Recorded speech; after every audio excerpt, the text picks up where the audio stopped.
Welcome to the Get Real Podcast, your high-octane boost of full-on reality therapy for personal, business, and investing success with your host, Ron Phillips, because somebody's got to tell it like it is. Hello and welcome to the Get Real Podcast. This is Heather Marchant, and I am, hijacking the show for the week, but Ron gave me permission, so it's legit. And he is MIA right now, and it's hard to pass up an opportunity because I'm here with Joel and Michelle Ostrom, some clients of ours, some favorite clients of ours, and I wanted to make sure that we had the opportunity to hear from them. It has been requested by some of our listeners that we have a show talking about running through the process of purchasing rental properties from start to finish with a client. And this was an opportunity where I'm in town with them and staying at their place that we could do this. So welcome to the show, Joel and Michelle. Thank you. Thank you. Love the podcast. You guys are famous. That's right. She listens to this podcast. Will you listen to yourself though, Michelle? That might scare me. I don't listen to the show because I don't like listening to myself. So I wouldn't blame you too much. I think Ron is altogether confident, so I'm sure he would listen to himself and think he's great. So tell us about yourselves a little bit, you guys. So a little bit about how you heard from us, about us, of course, but also a little about you. Well, I work a regular job, a W-2 job, and Michelle's a homeschool mother, and we've been in our house for 20 years, and we were just thinking about what the next steps were, and so Michelle watched the Money Revealed series, and that's how we found out Ron was on there, how we found out about RP Capital. Awesome. Okay. And Money Revealed, for those of you who haven't heard of that, that's a YouTube documentary series interviewing different people from different financial backgrounds.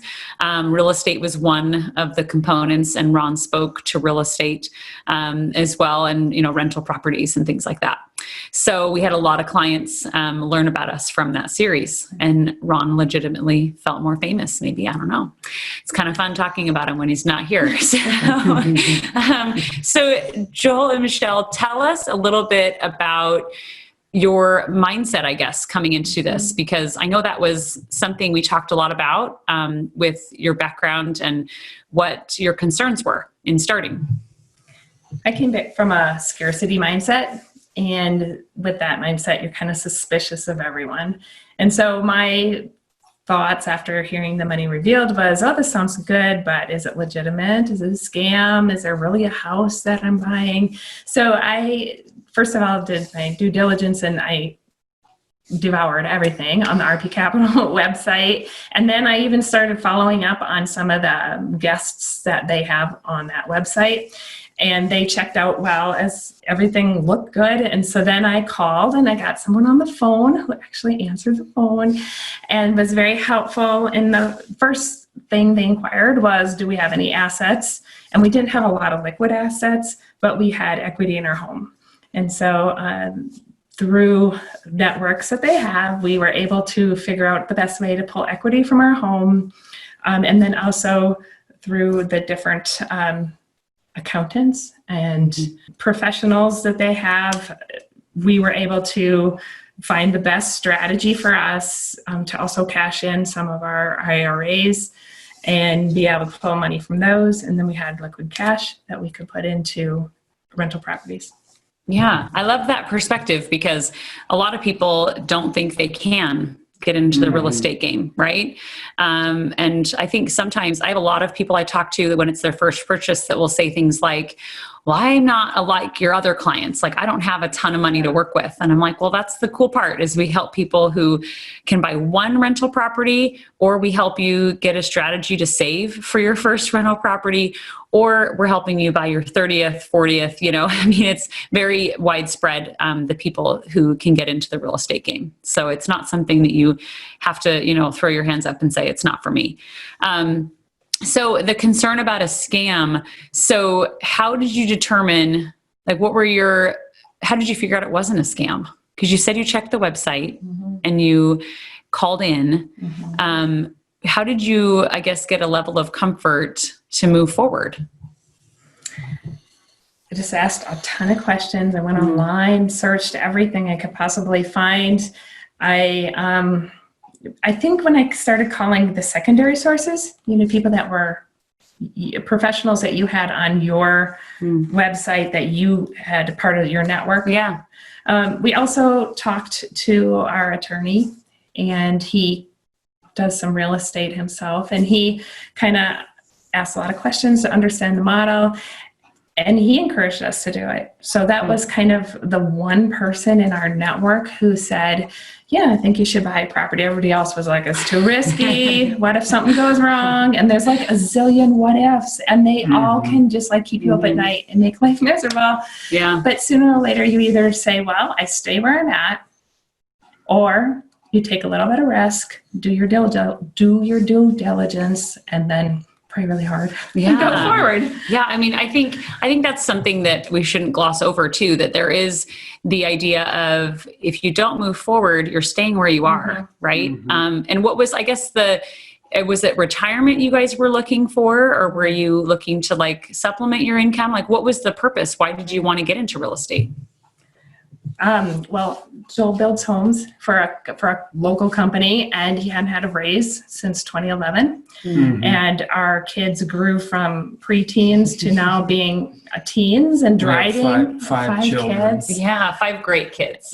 And like the bills just kept going up, but our income wasn't. And I stayed home with kids, and we've never been in need.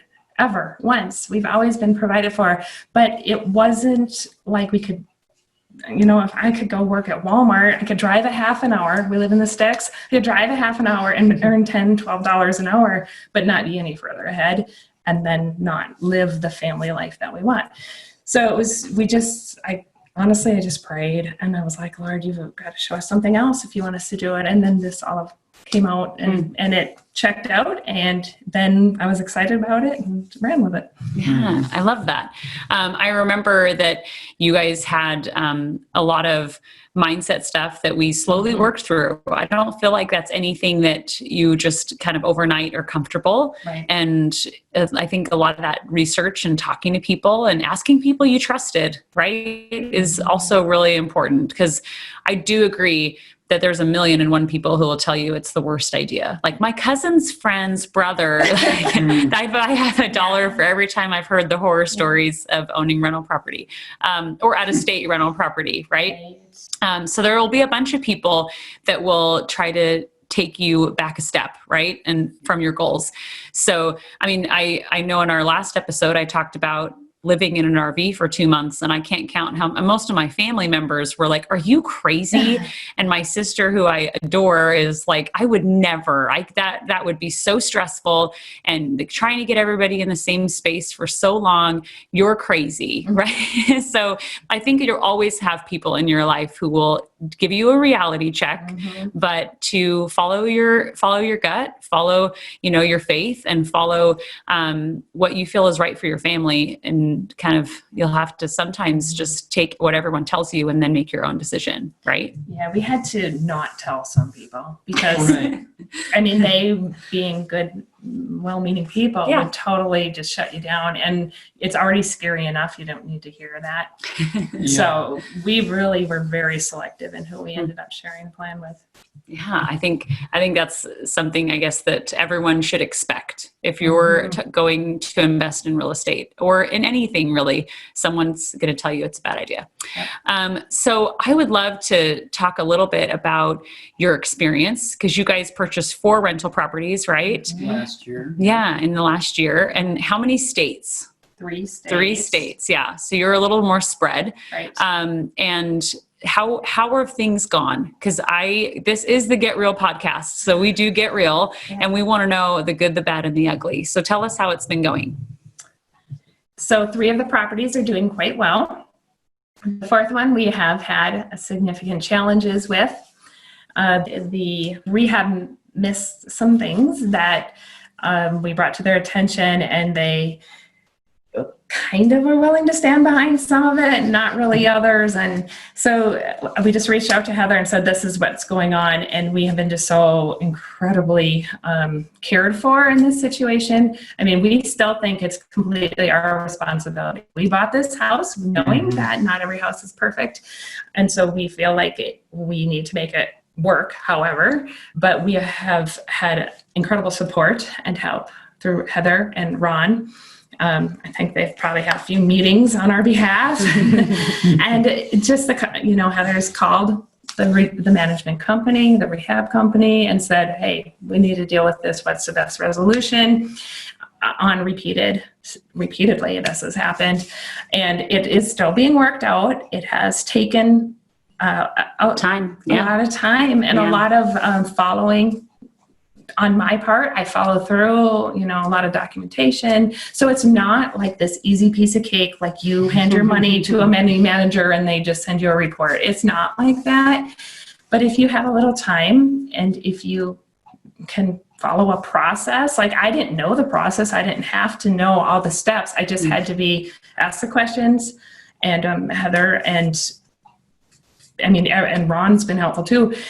Everybody's answered the questions. I just had to follow through, kind of be on top of it, and then report back. And they have been so above, beyond helpful and full of integrity. They have high standards that they live, and it shows in many, I can think of 3, maybe 4 instances where their network hasn't performed to their extremely high standards, and they've stepped in and made our experience to their extent, to their standards. And that has been at their own cost. Right. Just at like RP's cost. And significant time. And which we didn't expect. Yeah, I think for us as a company, when we say something's going to go a certain way and it doesn't go a certain way, it goes against our integrity of how what we spoke of how the process was going to work. So we do have a team in place for that, and we work really hard to either bring the seller up to standards or find another way. Right? So sometimes it doesn't work out the way we plan either. And so I wanted Joel and Michelle to talk about this on the podcast because I never have tried to paint a picture or a rosy picture of investing in real estate, that it's just this awesome 4 rates of return and there's no headaches and no problems. Everyone would be doing this. So I don't think there would even be a stock market if real estate went swimmingly all the time, because it has so much better potential in a lot of ways. But there are some headaches that happen. And on my own portfolio, I haven't even had near the extent of time that Michelle's had to spend, right? So our goal as a company is the first 5 years, there's little to no capital expenditures or big ticket maintenance items. So that's our commitment. So that's why when Michelle reached out, I took it very seriously, because it was against what our plan is and how we do business. So I think that's a good point to bring up. So maybe if you guys could share some things you've learned from this whole experience. I know it's kind of a broad question. So maybe specifically maybe about real estate or how it's broadened your horizons. And then maybe we can talk about other maybe fundamentals of beliefs and mindset and stuff like that. We knew nothing about real estate. Joel's a builder, so he knew construction. We built and own our own home, but beyond that, we did not know anything about buying, financing. How do you choose a property? How do you choose a market? We really were zero knowledge.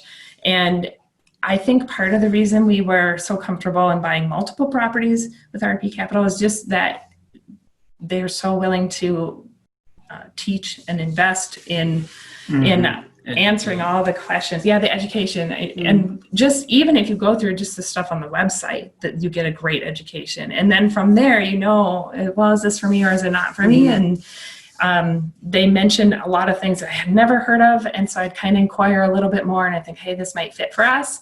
And then a few months ago, Ron put on the live session in Missouri. He was at that and just promoted it, and we went to it. And so we got to meet Ron and we, told him how thankful we are for what he has done and what a difference he has made in our life. But also just, I want to do more real estate. What can I do? Who do I trust? And so even just beyond, he had nothing to gain from answering my questions about inquiring about more.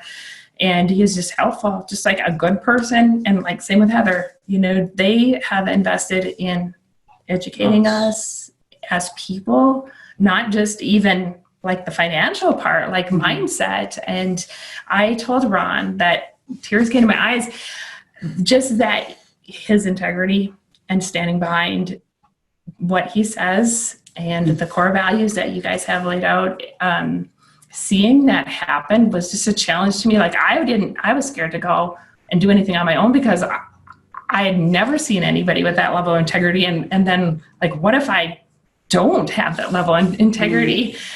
So yeah, I think that just learning beyond real estate has been helpful, but certainly there's a lot of steps.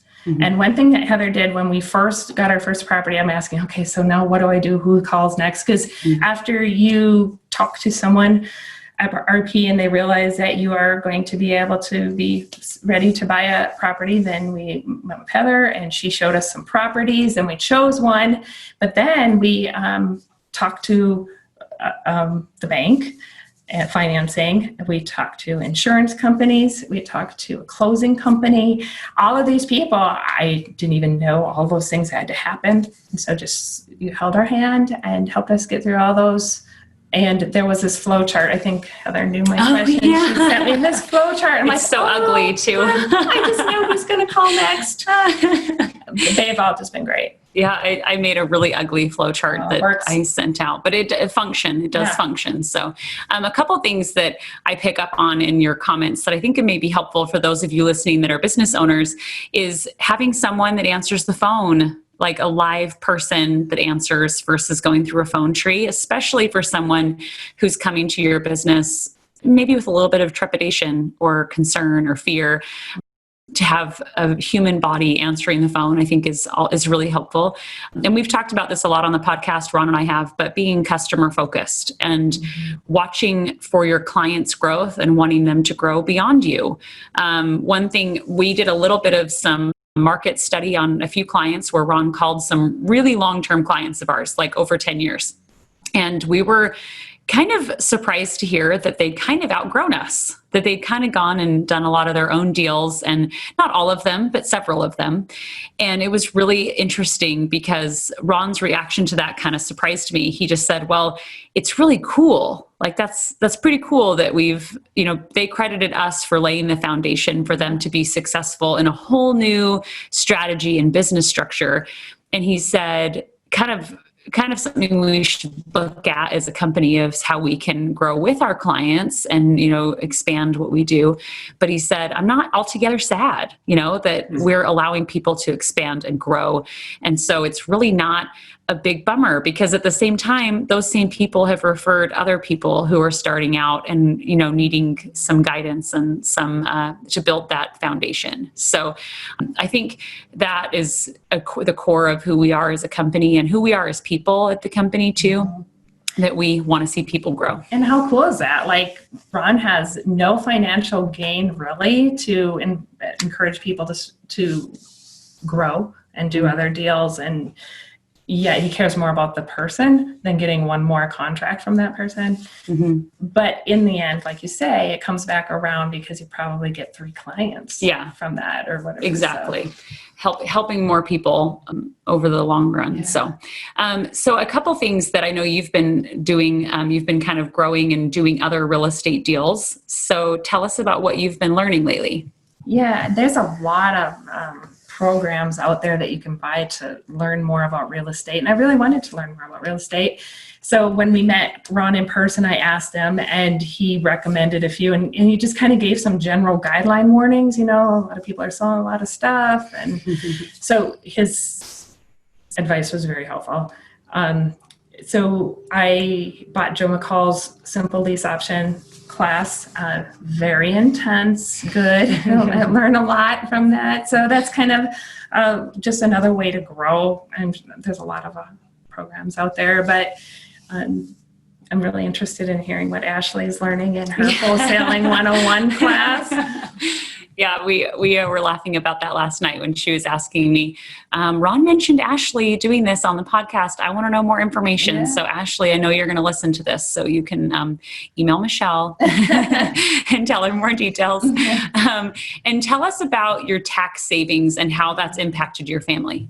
Well, because Michelle's a stay-at-home mom, she was able to become a real estate professional, and because of RP's connections with specialists who do the cost segregation studies at a very good rate, we were able to rapidly depreciate all 4 of our properties, and the burden that we would have had in our taxes last year would have been crushing without these cost segregation studies. And it enabled us to take our retirement accounts out and to absorb the fees because of all the depreciation we were able to claim on our properties. And also, our oldest daughter, Joy, is going to college this year and had to apply for financial aid. And so because of the depreciation we were able to claim,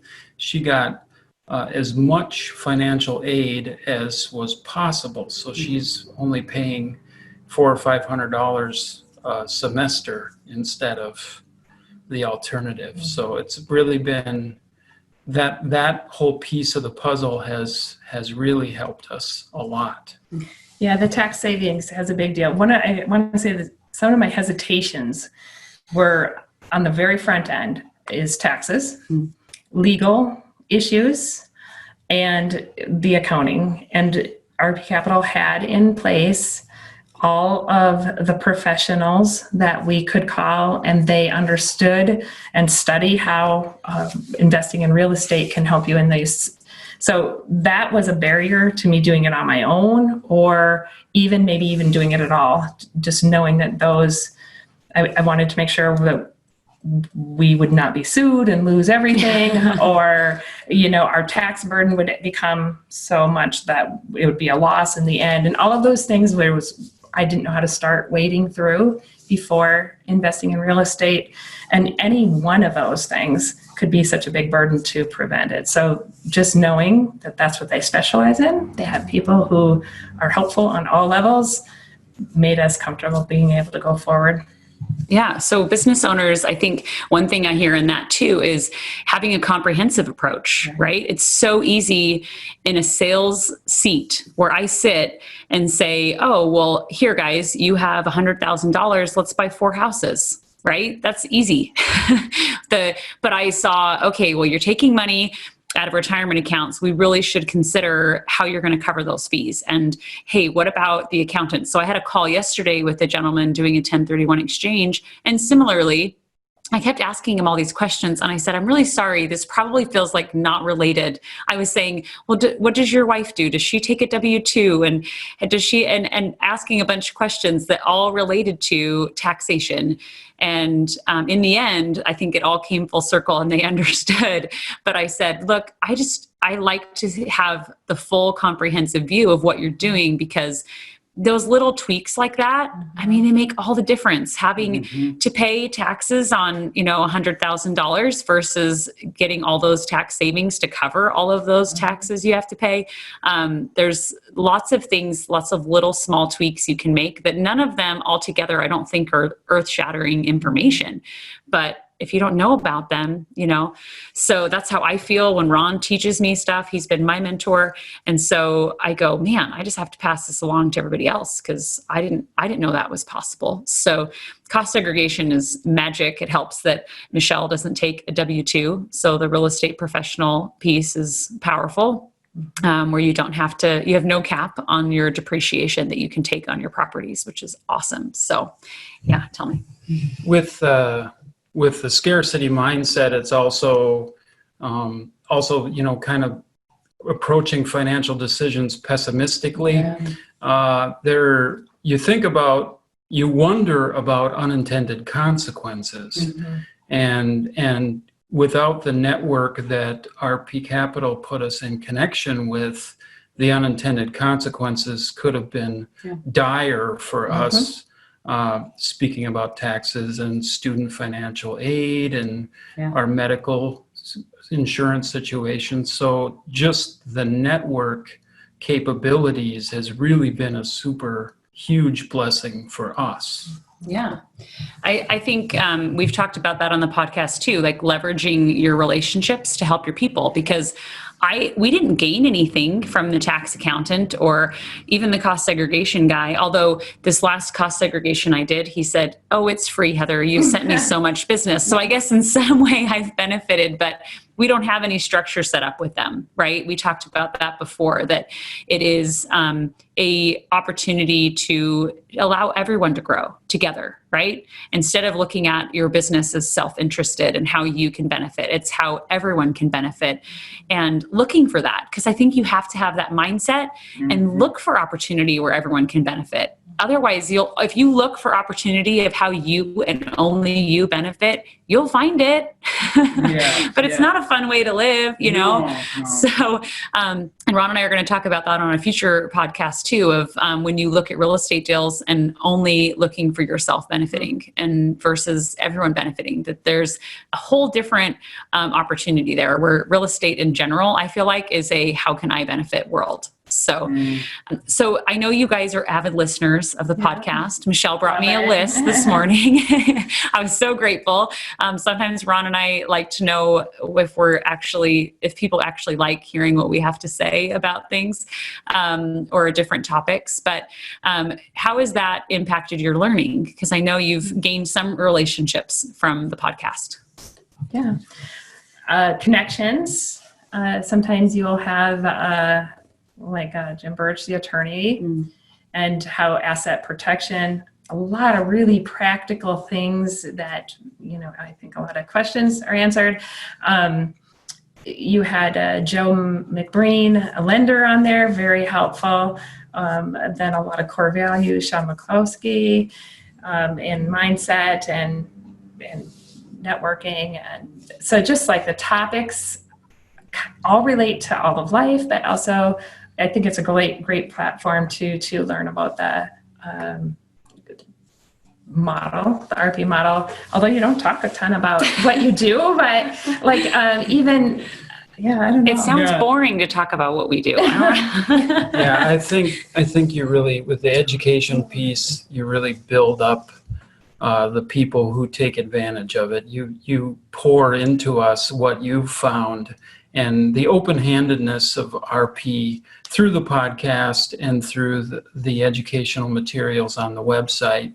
It's really, I mean, even if you're not thinking of investing now, you could start studying this information, and it can really help you start to think about finances differently, so that you can start to get out of the trap of feeling like you're hopeless. I mean, we have hope because we're not holding things so closely and clinging to them, because we're trying to have win-win-win situations with our renters, with our property management, with RP, with everybody, and it's really a great way to do business. I think the podcast too is great to tell how you're different and from just normal real estate investing. Like the rehabber from Pennsylvania that was on talked about the process that you guys go through, and that it's way different than like somebody who's selling a rent-ready home. A lot of people sell homes that are livable, but they're not rehabbed to last 5 years without a ton of maintenance. So things like that are really helpful when you don't have a clue about real estate, to be able to have a little bit of insight into the different steps. Yeah. And I think it's really cool that you guys were willing to talk about your experience on a podcast like this, especially where it hasn't gone 100% perfectly, right? But overall, like the overall experience, and I think that is a takeaway from my experience in working with clients, is the mindset is so important, because it's not all going to go right every time. It's just not. And if you plan on it going right all the time and you're upset when anything goes wrong, you won't enjoy it. It won't be fun. You won't want to continue investing, and you'll wish you didn't invest because you have the mindset of something's going to go wrong. I'm just waiting for it. Or I knew it, something went wrong, right? So if you have that mindset that this is a long-term play, that you're going to have tenants in place that are human beings, and there's going to be things that happen. But overall, the long-term picture and the cash flow and the tax savings that it's going to work together for your good is something that really stands out to me in working with people over so many years, is that it's not a great fit for everybody. And so that's why I like to talk about the good, the bad, and the ugly, because I'd rather people who aren't going to love it just not start, right? So anything you guys would share or recommend to people getting started or who have an interest in real estate but don't know where to start? I'd just say research. If you're willing to put forth the effort to educate yourself with what's even on RPA Capital website, and then follow up on some of their connections that they bring on their website, I think that if you're willing to put that amount of level in of work, and then if you can get through the closing process, which you guys make it really easy, but it's still a process. It's still a lot of steps. A lot of steps, yep. And if you're willing to do that, and then just kind of keep an eye on your property and be in communication with your property manager, and your expectations are realistic, it really can be a very great opportunity. I do think, being willing to work closely with your accountant and other property manager. Also, I was just going to say that, when things don't go right in your property, there's people on the other end of that. Like, it is your tenants and it's their family, and it is your property manager, and they have how many houses and how many disgruntled owners and how many disgruntled renters. And that's a person who has good days and bad days, and they're serving us. So I think, just knowing that when there's good things that happen and when there's bad things that happen, there's people on the other end, and just trying to encourage them and be a good spot in their day. It's going to go a long ways for you. So true. I was telling them that I sent my property manager cookies, and I got all sorts of comments on that because they don't get thank yous very often. So I love that. It's such a good mindset for that. So anything else you want to add, Joel? I don't think so. I think we've kind of summed it all up pretty well. Well, thank you. We appreciate Heather and Ron very much. You've made a difference in our life, and we're grateful. And our kids will be brought up different and have different opportunities and different perspective on life.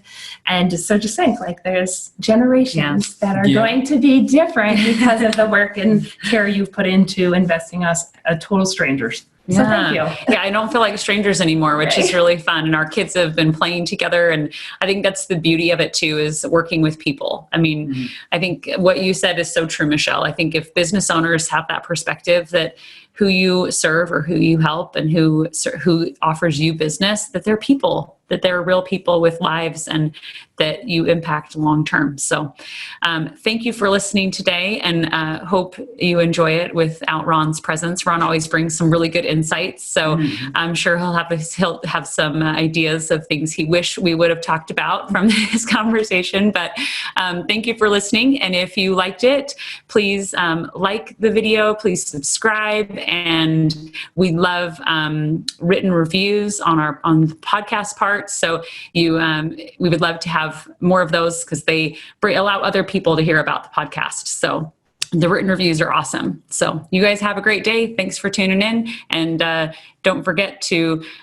enjoy your day today. This has been the Get Real Podcast. To subscribe and for more information, including a list of all episodes, go to getrealestatesuccess.com.